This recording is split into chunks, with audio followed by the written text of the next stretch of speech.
All right. You ready for our next excellent speaker?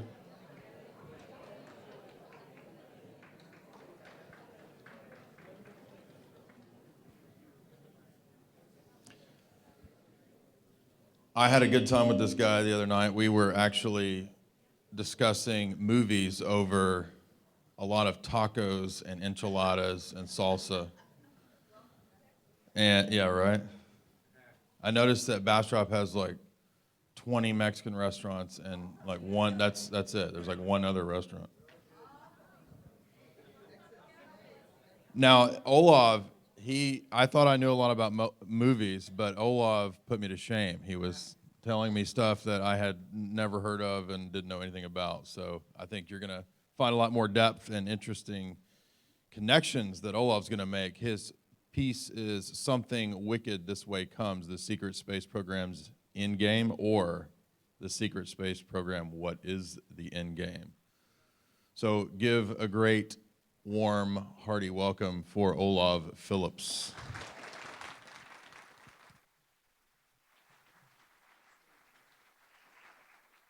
All right, I would be remiss if I didn't start my clock. I don't want to go too long.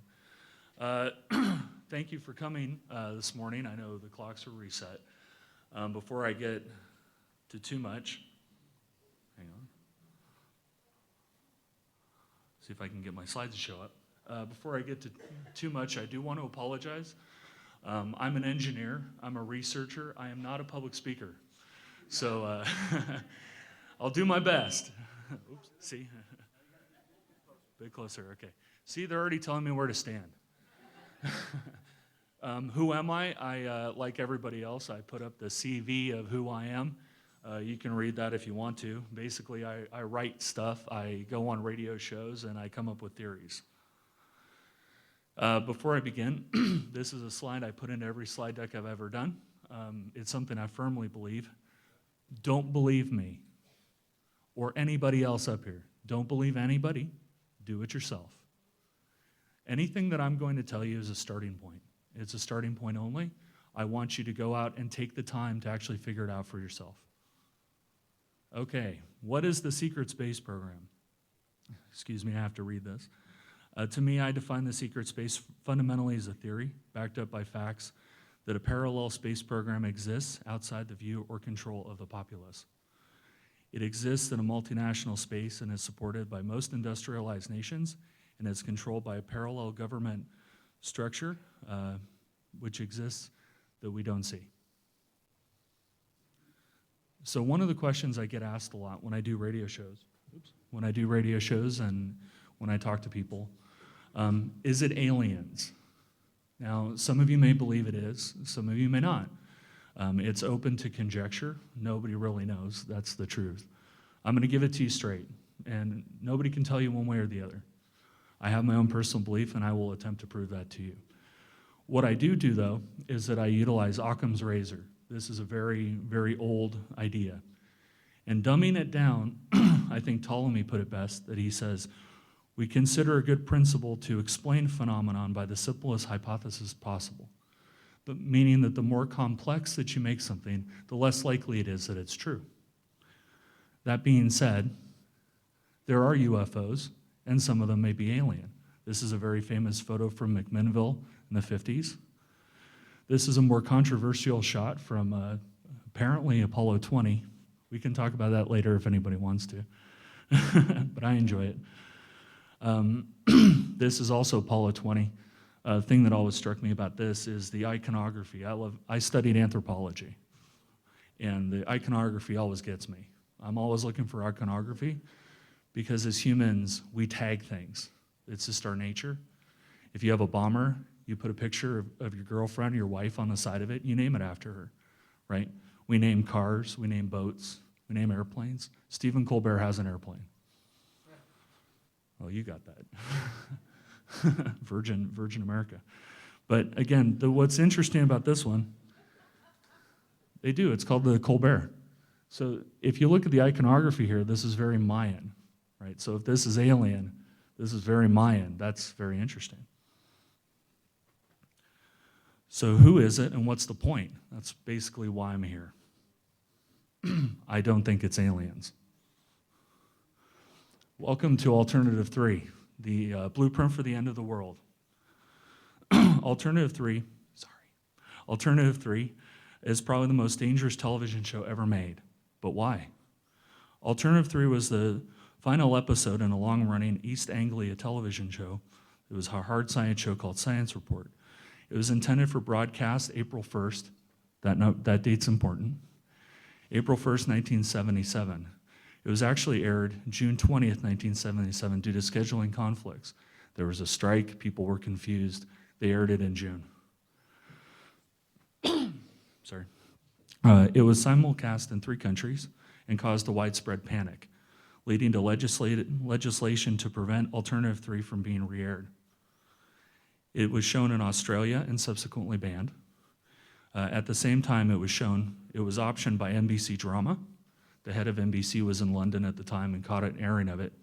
He optioned it, meaning he bought rights to it, brought it back to America. He showed it to NBC Standards and Practices, which subsequently said that it was too dangerous to air. The only country, actually, that it can be aired on television is Japan, and it is shown approximately once a year in Japan. It was directed by Christopher Miles, who became very famous in England. It was written by David Ambrose, who also became very famous. For anybody who likes ambient electronica, the soundtrack was done by Brian Eno, who's extremely famous. And it was on Music for Films. So if you go watch it, it's on YouTube. If you like the soundtrack, Music for Films. It's Alternative 3. One of the other interesting aspects, and this actually came out while I was talking to Joseph Farrell, he asked me what the pedigree was basically of the people who made the show. And the show was made by East Anglia Television. I didn't put this in. It was made by East Anglia Television, which was later acquired by ITV. ITV is owned by Rupert Murdoch. So for many of you, that should not be a surprise. So Alternative 3. It was presented by a man named Tim Brenton, who later became a member of Parliament and who was a well-respected TV presenter. So he was a news presenter, and what that means is that he was basically a news host.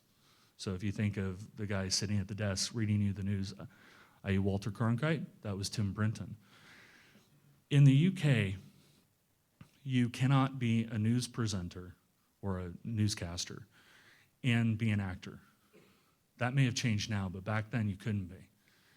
And it was to precisely avoid what Alternative 3 did.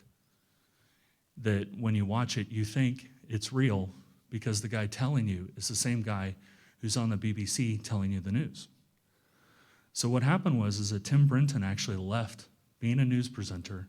He became an actor, did Alternative 3, and then went back to being a newscaster. Go figure. The show ostensibly dealt with the brain drain, which occurred in the UK in the 1970s. Many scientists and technicians were leaving the UK for greener pastures. During the filming, the researchers discover a secret plan to leave the Earth. Mayhem ensues as we learn the Earth will soon no longer be able to support life. But wait, the government is here to fix the problem.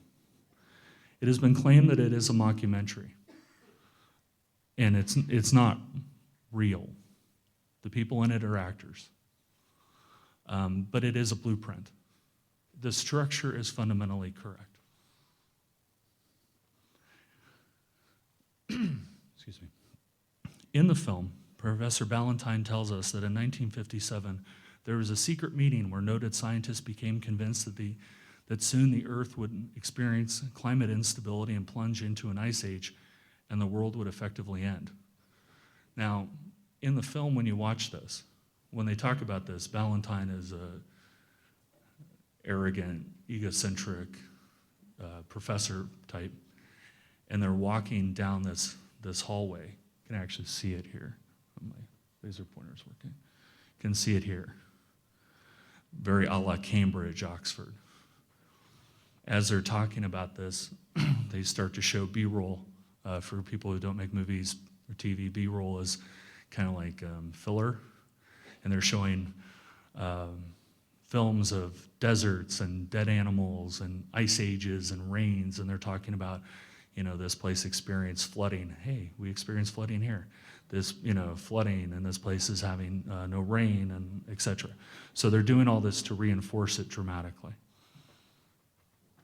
Incidentally, in 1957, there was a meeting of the American Chemical Society in which a guy named Roger Revelle, who worked for the Scripps Institute of Oceanography, discovered oceans could process a mere 10% of the CO2 being generated in 1957. Now, his area of study was phytoplankton, and phytoplankton is often referred to as the CO2 scrubbers of the ocean. That we have this assumption that there's this huge mass of phytoplankton out in the ocean that's processing the CO2 that's being generated naturally, not naturally, whatever, but it's processing it. Well, in 57, he discovered that it wasn't. In short, we had a problem. As Revelle wrote, human beings are now carrying out a large-scale geophysical experiment of a kind that could not have happened in the past nor be reproduced in the future. An experiment which would lead to large-scale greenhouse effects, which would heat up the entire planet, amongst other things. In effect, Revelle had discovered global warming in 1957. So what does Alternative 3 tell us? Remember, I said the government's here to help. So the date of 1957 obviously wasn't a coincidence. They came out of that meeting with three main alternatives. There we go. Alternative 1, to set off a high-altitude nuclear device to blow a hole in the atmosphere and vent CO2 into space. Nobody's laughing yet. Okay, thank you. So it sounds insane. They really did try it. I'll get to that in a second. It sounds completely insane, but these are the same guys that came up with plowshares, where they wanted to use high-yield nuclear weapons to build harbors and to make canals. And they actually carried out a test in Alaska. They set off a nuclear device, and they created a beautiful harbor, beautiful deep harbor. The problem is you can't use it for 10,000 years. The second alternative, I call it alternative 1.5, is geoengineering on a mass scale. The second alternative, or the third alternative actually, build massive underground bunkers. The alternative 3, leave by way of the moon to go to Mars to recolonize until the Earth is stabilized. Now, one thing you're probably asking yourself right about now is that where do I fit into this? You don't. Alternative 1, set off a high-yield, high-altitude nuclear device. Welcome to Project Argus. It's actually hardtack Argus, if anybody wants to look it up.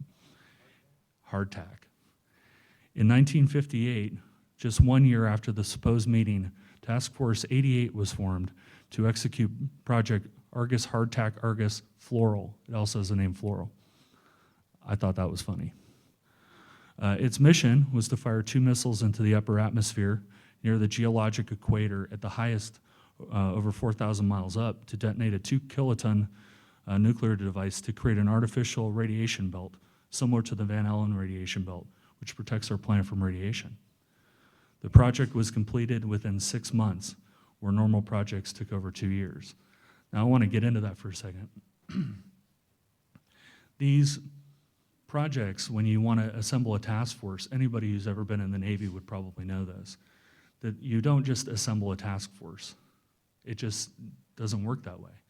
You've got dozens of ships. Each ship has to have a specialty. I get more into it in the book, but each ship literally had a specialty. The ships that went out there, they had the latest radar. They had the latest of all these technologies. These were the most high-tech ships that we could front from a scientific point of view. So 6 months is not long. That's short.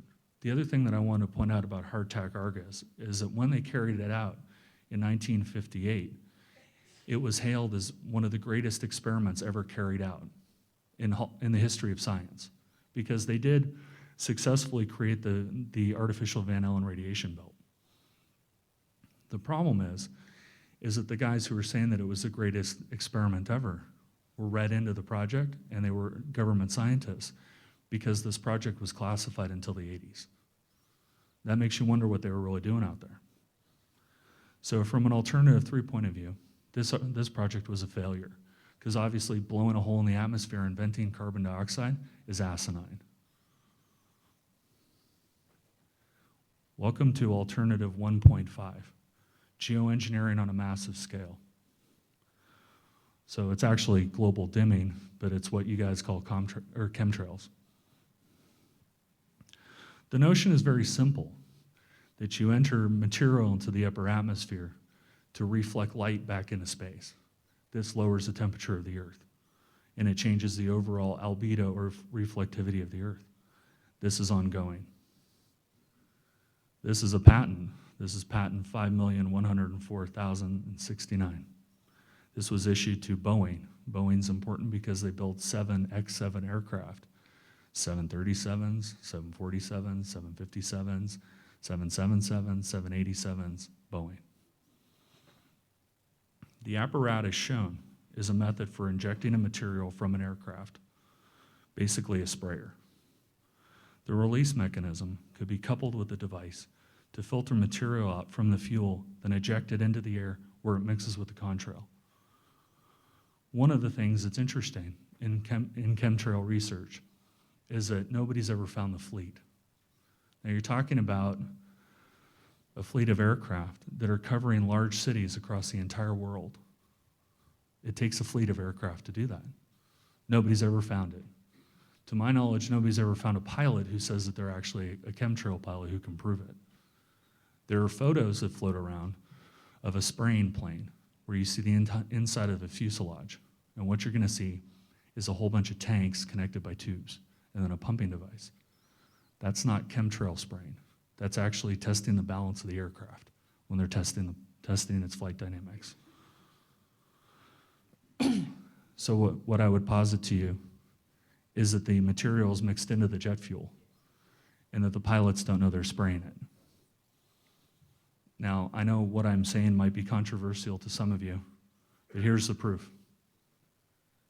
It's a little hard to see, but if you look at this graph, you'll see that it's jagged, but that's okay.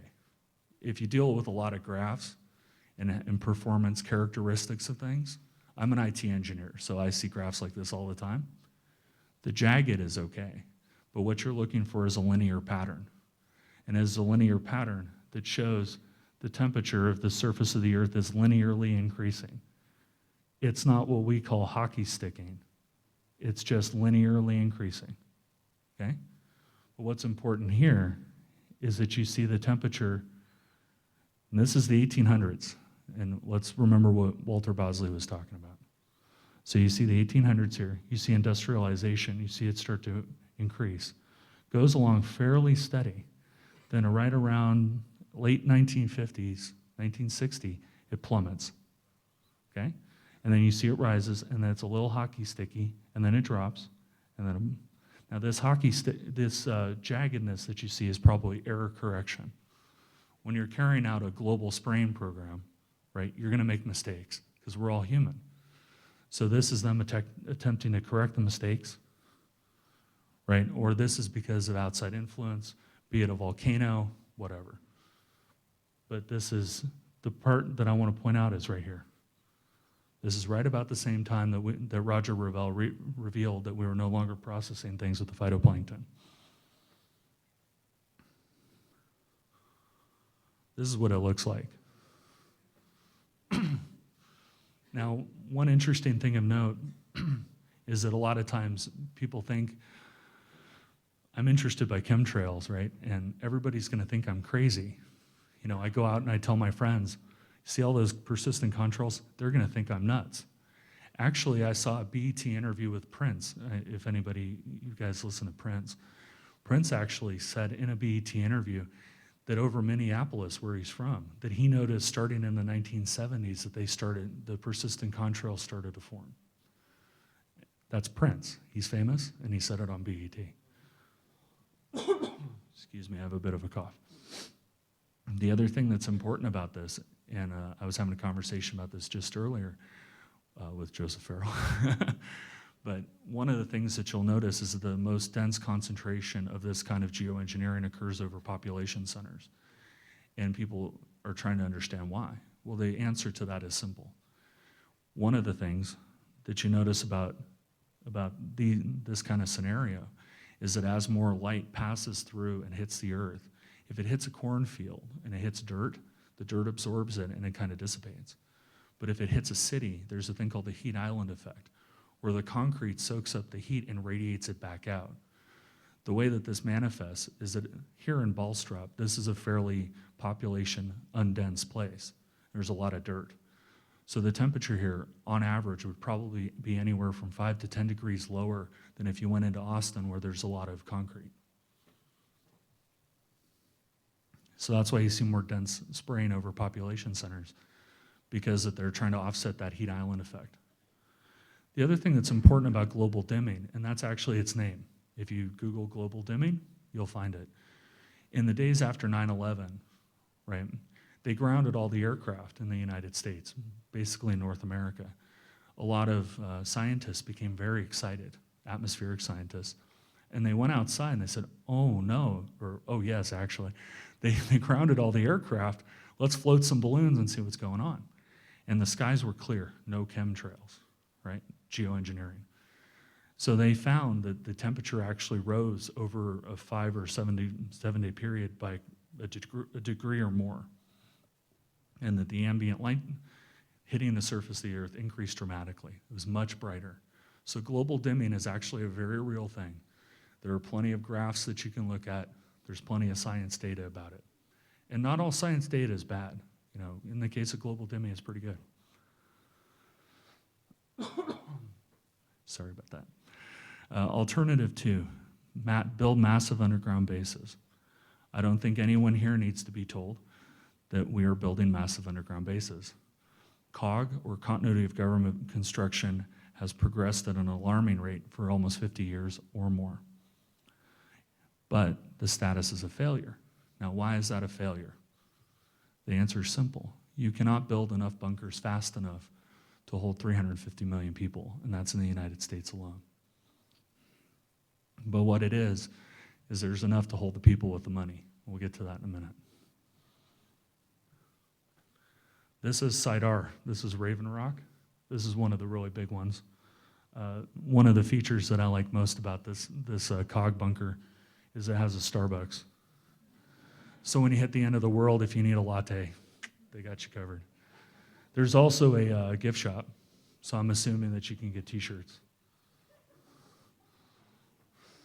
Well, you have to figure you're going to live subterraneally for 10 to 20 years. You know, you need Starbucks and you need t-shirts. This is FEMA. This is Mount Weather. This is one of the largest underground bunkers in existence. It's Virginia. And actually, I'm nervous, so it escapes me right now. But there's a COG facility that was that's under a hotel out there, and I think it's in West Virginia. You can actually tour it. Yeah, it's impressive. But the key to what you want to look for with underground bunkers is not underground bunkers. The DUMBs, the deep underground military bunkers that you're looking for, are continuity of government facilities, COGs. Look for COGs. This is Svalbard. This is the Global Seed Vault. And I would ask you, if nothing's wrong, why do we have a seed vault? Way north.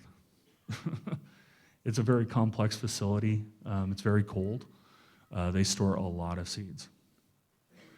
This is the airfield next to Svalbard. It's pretty big. So you can land a pretty decent sized aircraft there. Now, if Svalbard was alone, I might think to myself, well, they're trying to store non-GMO seeds. So who knows, maybe somebody at Monsanto goes crazy and genetically mismodifies some seeds to die on demand or whatever.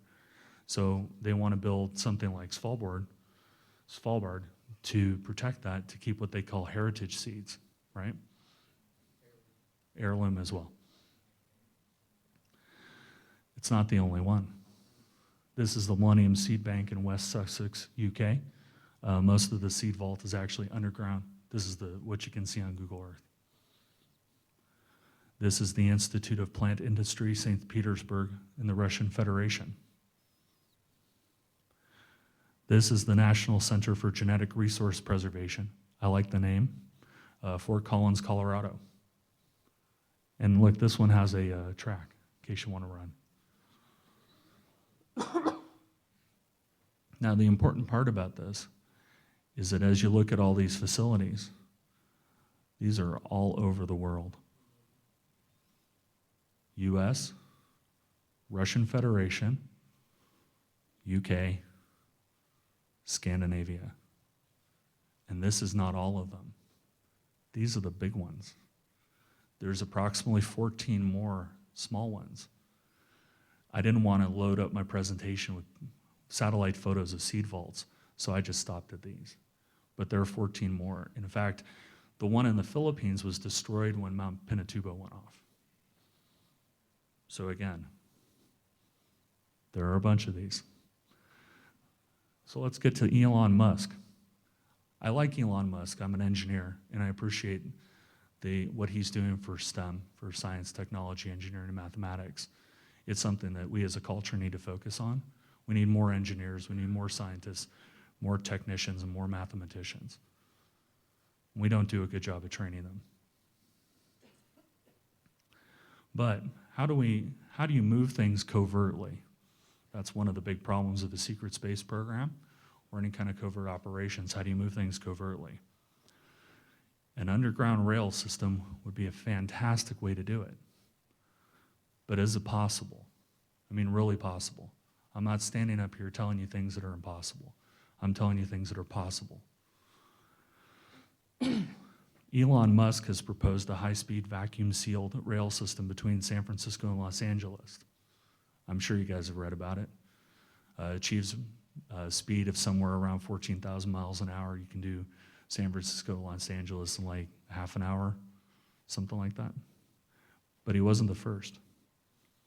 This is a high-speed rail network proposed by R.M. Stiller of the Rand Corporation, August 1972. Now you'll notice the yellow line is the main line, right here. Yeah, all the big ones. This pattern will be important in a little bit. So kind of commit this kind of shape to memory, okay? I'll get to that in a minute. So then you'll see that there are stub lines that come off of it. Dallas, Houston, New Orleans, Jacksonville. You'll see these stub lines.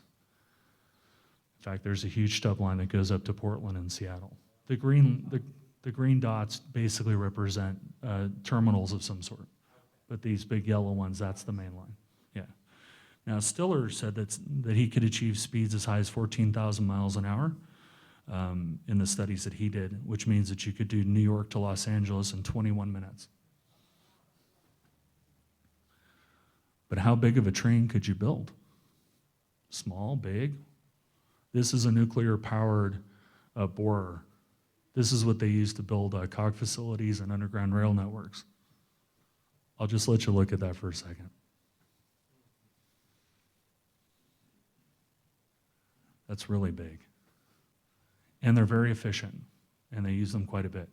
One of the theories that I heard is that the Taos hum that a lot of people have heard is actually caused by a rail line, stub line that goes under Taos. Now we're going to get to the fun stuff. I think this part's fun. Alternative 3, leave by way of the moon and to Mars to recolonize. This is the genesis of the secret space program as we understand it. Nothing less than the evacuation of select individuals to Mars by way of the moon, and it's happening now. Now, one of the things that a lot of people want to discuss is why. What's going to happen? I don't know. I'm not here to tell you that. I'm just here to tell you what they're doing. Possible options: climatic collapse due to thermonuclear warfare, most unlikely, I think of a lot. Climate change due to various factors, including natural cycles, probably pretty far up there. Asteroid impact, i.e. Apophis, in 2036, 2068. could be likely. Something we don't know about, very likely. Now, what's interesting is about Apophis, this guy, right? There's a fantastic interview with Neil deGrasse Tyson where he goes through what would happen if Apophis hits what's called a keyhole. I think it's like a 100-kilometer window. Depending on where it hits in that window is depending on how much damage it's going to do. If it hits it nail on, then it's going to sandblast the West Coast. But what I always tell people is pick your favorite theory. This is the M Project. This is the genesis of Alternative 3. Commissioned in 1940 by Franklin Roosevelt as a black project. And he actually called it a black project with $180,000. Now that's $3.1 million adjusted for inflation. So that tells you how much money we've lost since 1940. It was led by a very famous, totally rich anthropologist by the name of Henry Fields. Henry Fields is Fields Museum in Chicago, Fields Department Store, amongst other things.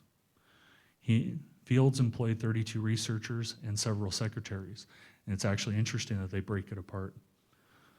FDR's purpose was to study the relocation of large populations due to war, famine, or climatic event, because the disconnected can and will cause trouble, serious trouble. No climate was considered too harsh for evaluation, and they went everywhere from the British Congo to places in Russia. I'm not going to try to pronounce that. The eventual conclusion is what's actually very interesting, is that according to the M Project, which sat on a shelf for a long time, they suggested moving to Mars or Venus because Alpha Centauri was too far. I like that. So this is the moon. We all see it most nights, cloud cover permitting, or if it's a new moon. But it's a very interesting place. Moon bases. I know this is what everybody wanted. Moon bases sounds crazy, right? But it's not. Project Horizon, a U.S. Army project to build a moon base by 1967. Now remember these dates and compare them to the Apollo. The Apollo mission. The base would have offensive and defensive capabilities and was staffed by a crew of over 200 specially trained Army soldier astronauts by 1965. Again, as we have seen, the project was publicly killed off, but that doesn't mean that it stopped. Not to be outdone by the Army, the Air Force had their own plan called Project Lunex. Lunex was the Air Force plan. It called for a crew of 21 to live in an underground defense station at a cost of $7.5 billion. The interesting part of the project is that it predated the Apollo program, and in operation would explain why moon hoax theories exist. Not to be outdone, the Soviets came up with their own plan, Zvezda. Zvezda had the hallmarks of Horizon and Lunex. One of the differences is that in Horizon, the Army, being the Army, they wanted to take the fuel tanks of the vehicles that they used to get there, and they wanted to bury them and then use them like bunkers. The Air Force Lunex program actually had more of a landing component. So it had a main ship that would land on struts vertically, and then the people would get out, build a moon base, but they would live in this structure, this ship on struts, until they had completed the moon base. Zvezda was more of the model of Horizon, where they wanted to reutilize the fuel tanks to build underground bunkers. A lot of underground bunkers. So what about transient lunar phenomenon? For anybody who's not familiar, TLP is marked by light spontaneously appearing on the surface of the moon, and it's been seen by reputable scientists. This map shows an example of TLP reports on the near side of the moon. It should also be noted that TLPs have been reported since the 1800s, but most likely that was caused by atmospheric or misidentification. As you can see, there are a lot of them, and they grow. And they happen now, and they continue to happen to this day. So if I'm going to tell you that there are people on the moon, I should be able to prove that, right? Those are tracks. That's a vehicle. You can see the tracks. There's more tracks over in here. This is supposedly a lunar mining unit. This is the URL if you want to go download it yourself. By the way, I'm going to make my slide deck publicly available. You guys can download it off the website in a couple days. No problem. This is another track. After the lecture, if anybody can tell me what that is besides a track, let me know. But that's a track. That I can't tell you. It's pretty big though. And you know, if you think about the moon, mining would be great because supposedly there's titanium, there's helium-3 for power. There's a whole bunch of, you know, exotic minerals up there. So it'd be fantastic to mine it. Most long-term programs like Horizon and Lunex assume some level of mining to sustain activities on the moon. Back then, they weren't talking about helium-3 as a power source, but today they talk about helium-3 as a power source. But they definitely wanted to get the titanium and some of the other materials out of the moon and to smelt it. But let's not stop at the moon. We got to go to Mars, right? Because that's where we're all going to end up. Well, some of us. I call that the facility. You can't see it. It's right there. Now, when you download the image here, this sticks out like a sore thumb. One of the things that you'll notice when you look at the high-resolution image not projected, if you blow it up, there's a lot of texture because rock and sand, which is Mars, has a lot of texture. You can see it all around here. This is perfectly smooth. And in the high-resolution photo, not projected, you can see there's actually a reflection here, and that this circular thing is a dome, but there's actually light reflection from it. This is the Mars monolith. Here's the URL. Try to remember that. Again, if anybody can tell me what that is that's naturally occurring, I'm all ears.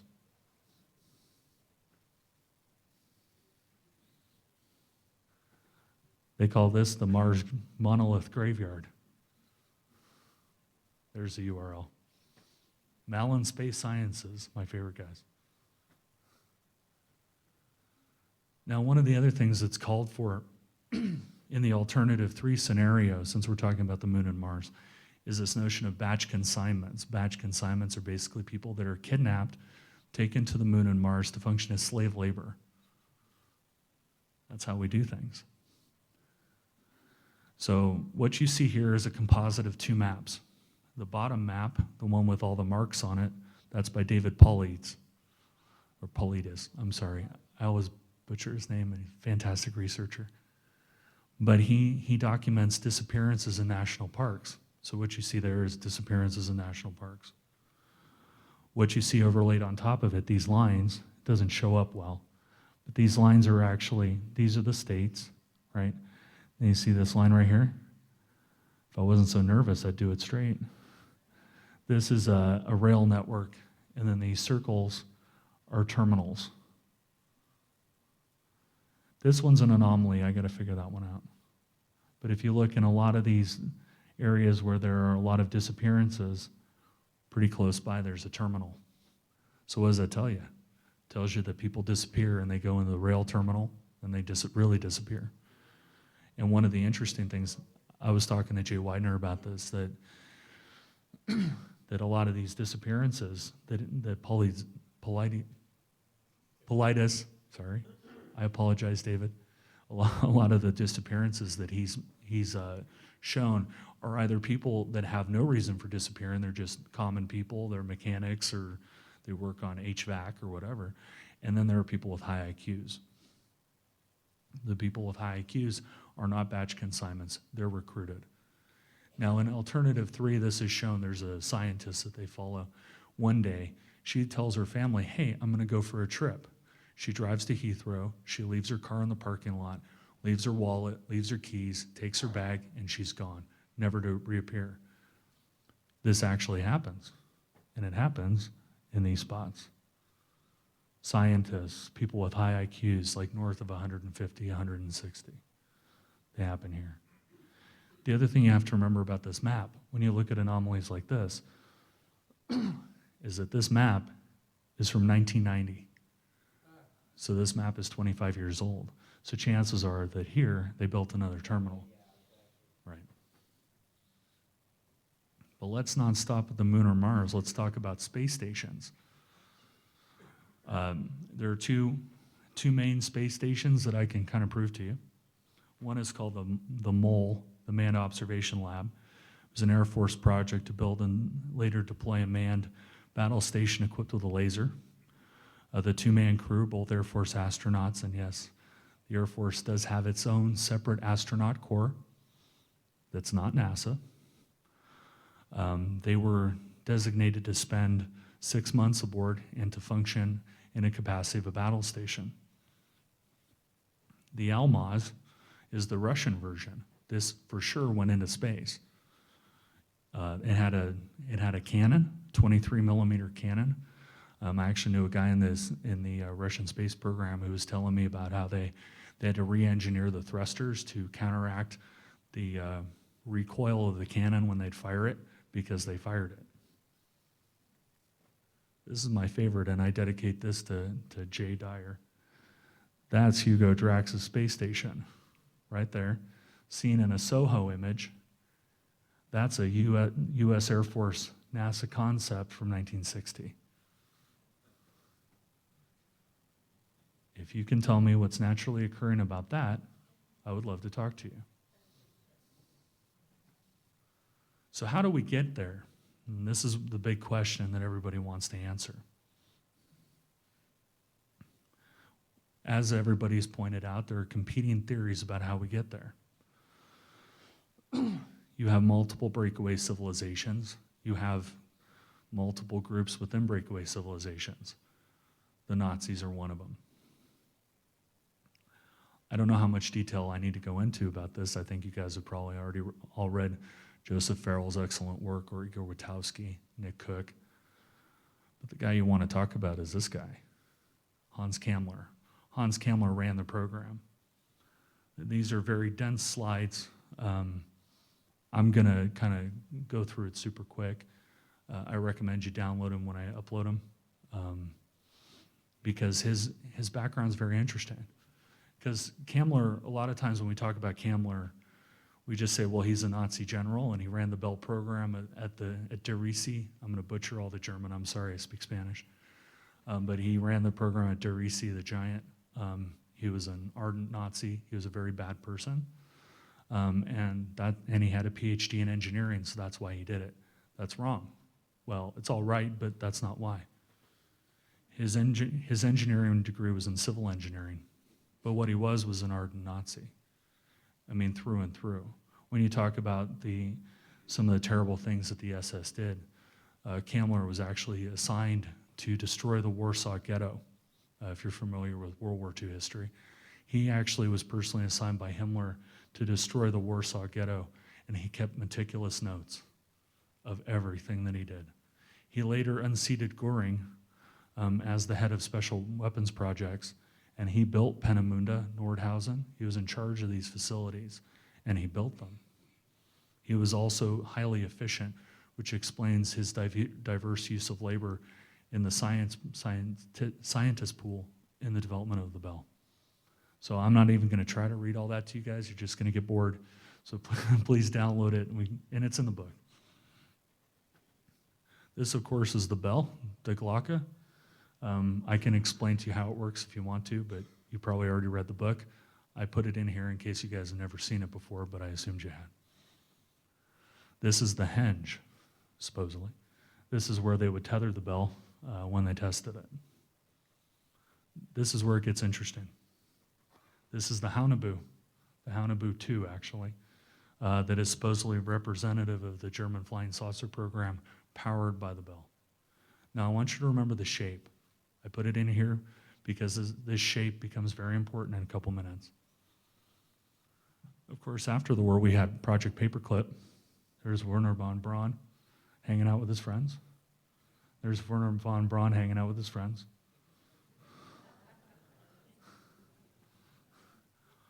Oh, he was a mainstay in Disney. When Disney went out and did the programming around the conquest of space and all this, Werner von Braun was a mainstay telling you how the space program works, because he already knew, because he built it. All right, then a few years later we get this stuff. This is George Adamski, probably fake, but look at the shape. How would Adamski know what that's supposed to look like? I ask you. Interesting thing about the contactee era is, well, I'll get to that in a minute. Again, a few years later, we have a different type. They're constantly evolving and changing. But the Haunebu type is very specific, and that will become important in just a moment. We also have this, the T-588. This is the lenticular reentry vehicle. This thing's bizarre. But it came out at about the same time that the Air Force was developing a lot of things. And they were all developed by these guys. Who developed that? Oops. All right.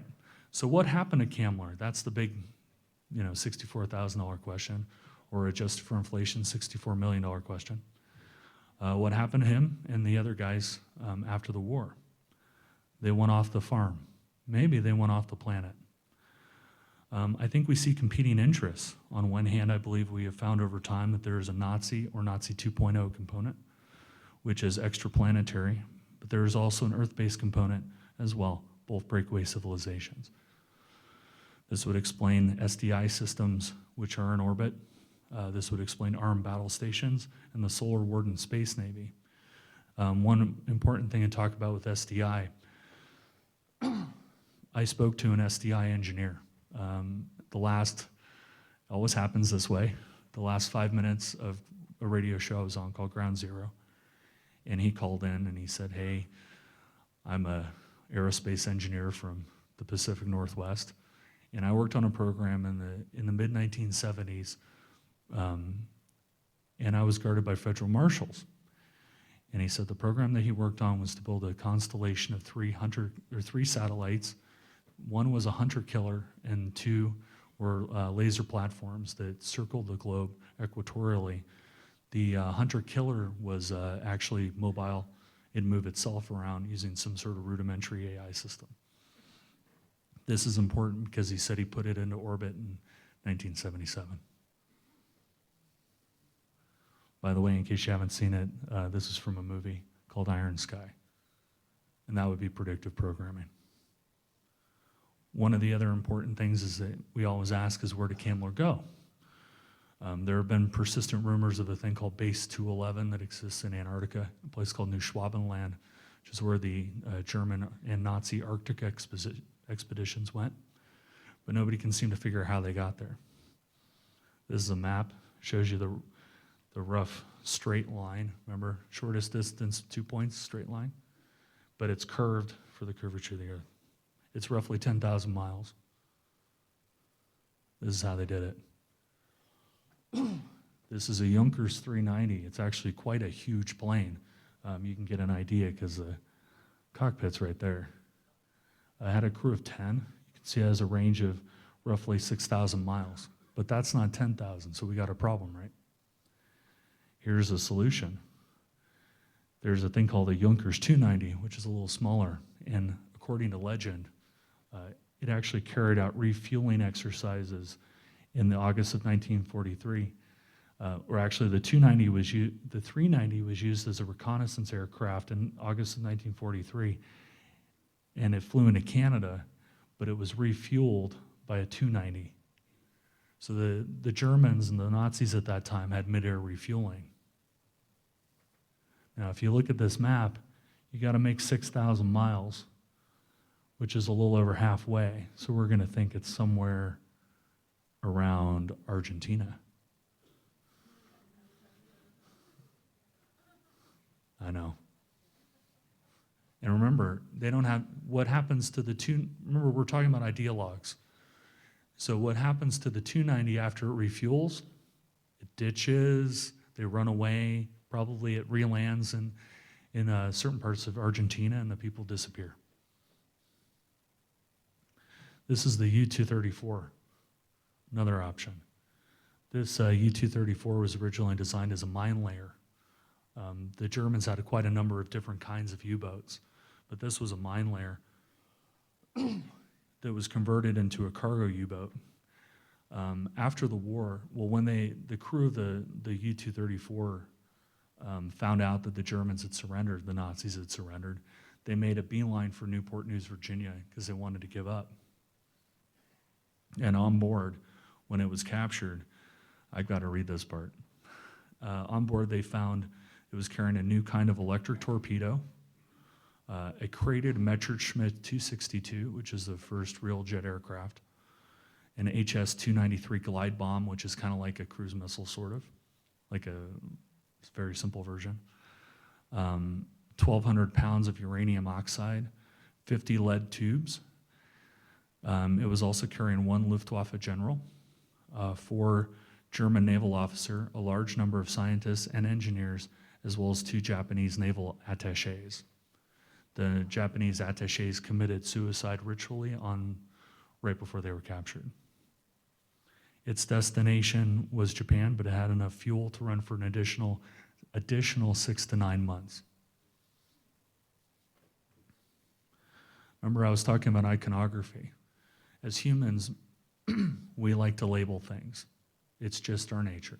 We catalog, we label. Well, we label. This is back in the mid-'70s.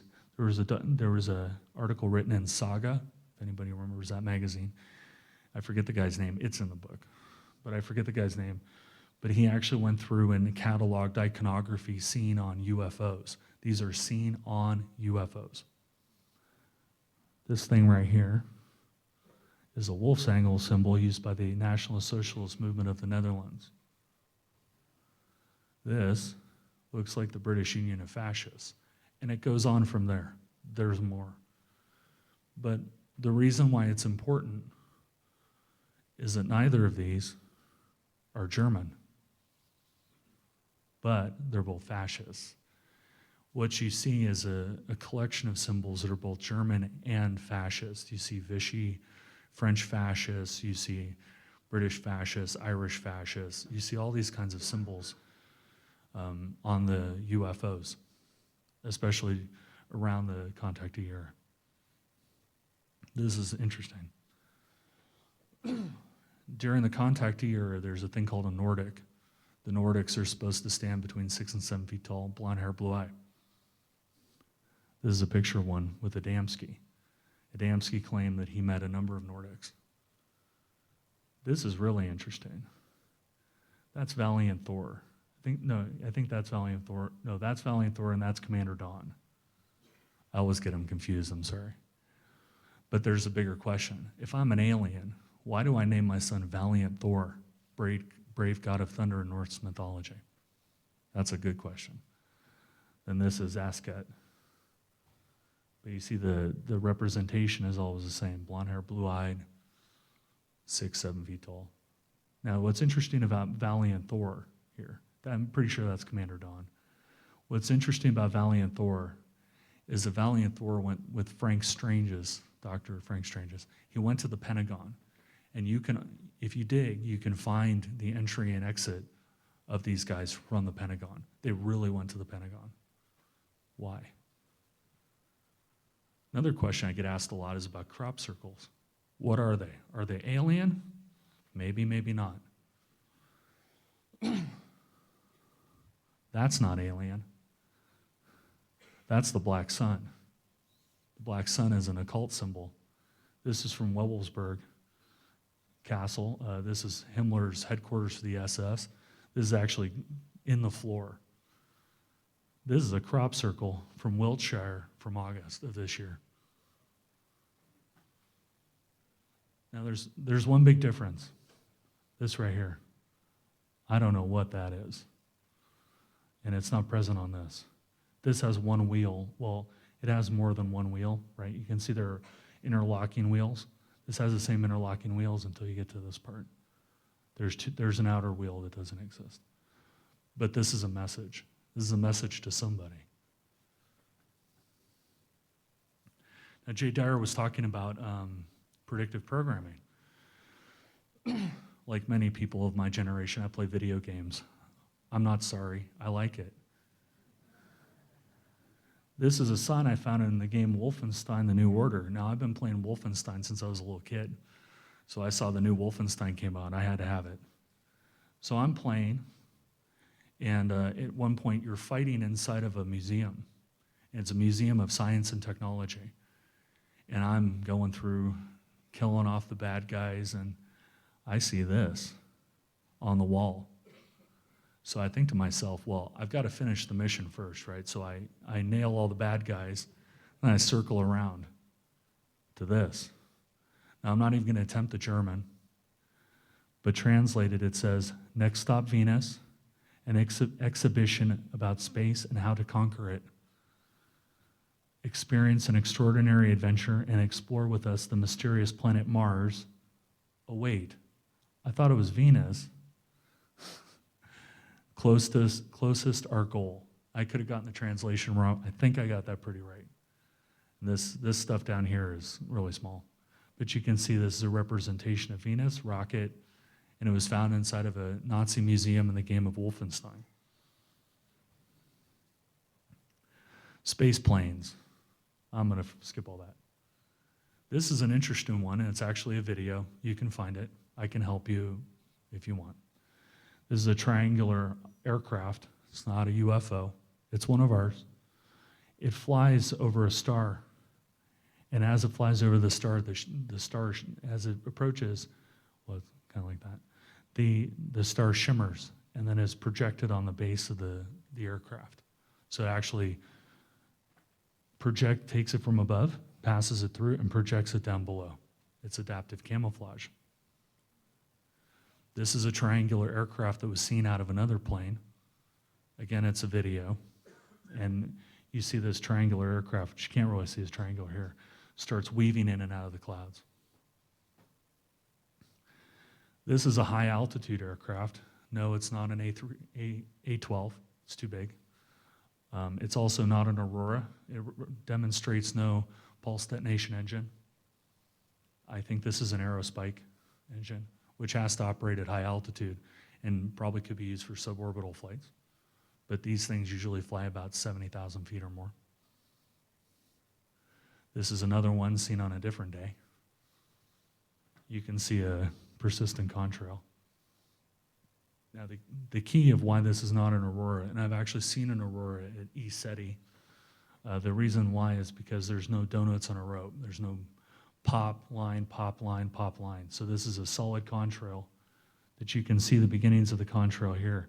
This tends to show that there are two engines, but I think it's an aerospike. This is the quote-unquote Black Knight. I don't think that's an alien. That's another photo of it. This was from an ISS feed before NASA cut the video feed.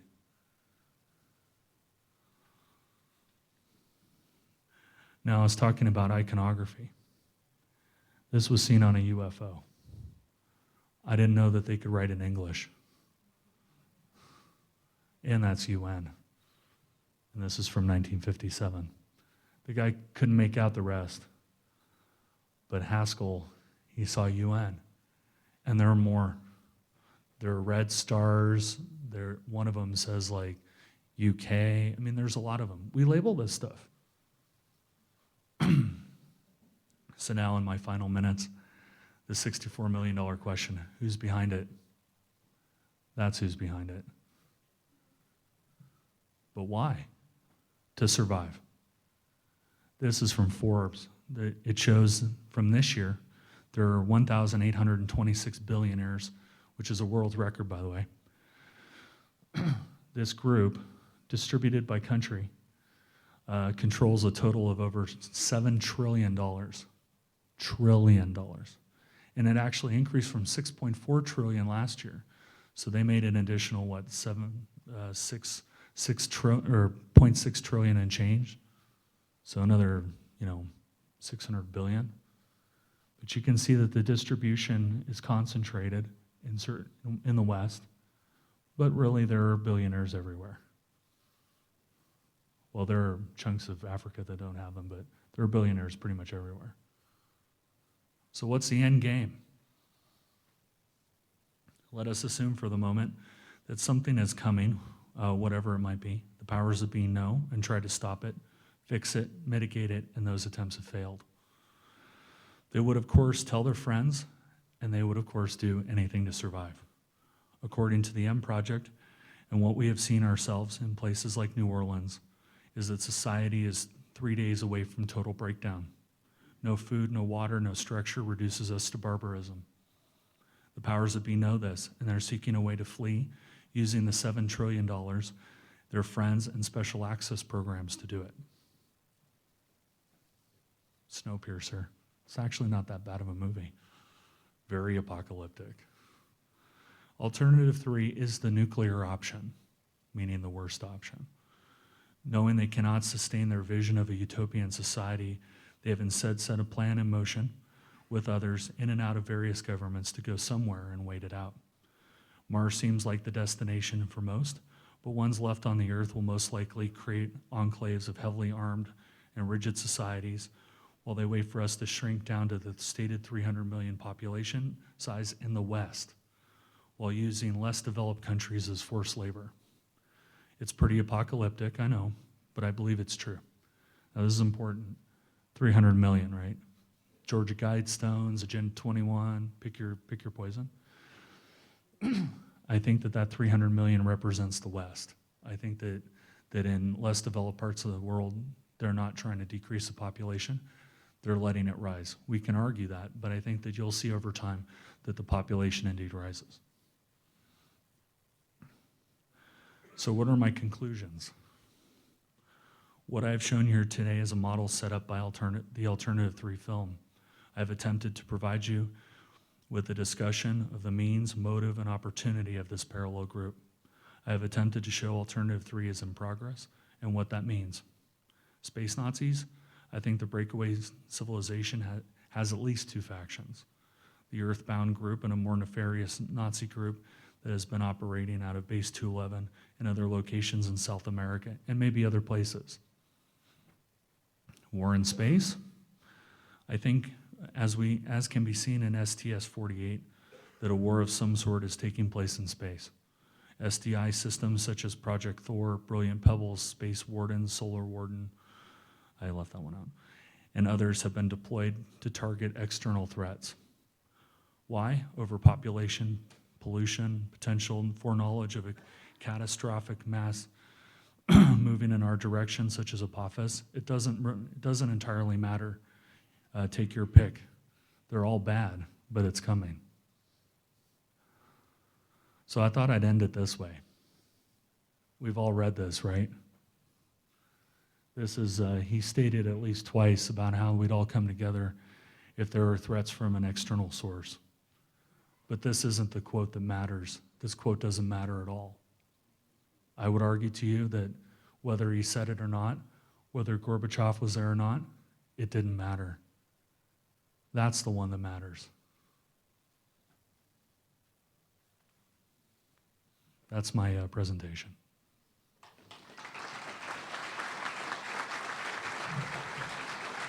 Thank you for coming.